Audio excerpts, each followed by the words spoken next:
भाषण देने वालों पे एफआईआर क्यों नहीं? क्यों नहीं? क्यों नहीं? देश को तोड़ने वालों पे एफआईआर क्यों नहीं? क्यों नहीं?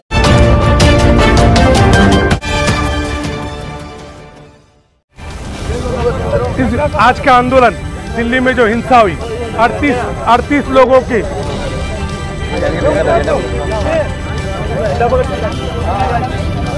आज का आंदोलन इसी रखा गया कि दिल्ली की हिंसा में 38 बेगुनाहों के ऊपर जो इनकी जाने गई उसका निषेध, और ये जो घटना हुई, जो दंगे हुए, इनका कारण जो है, जो लोगों ने पूरे एक महीने के अंदर पूरे देश से लेके दिल्ली में भड़काऊ भाषण दिया, चाहे वो अनुराग ठाकुर हो, वारिस पठान हो, ये जितने भी ऐसे लोग हैं, जो अमन वर्मा हो, ये सारे लोग हैं, उनके ऊपर एफआईआर दाखिल होना चाहिए।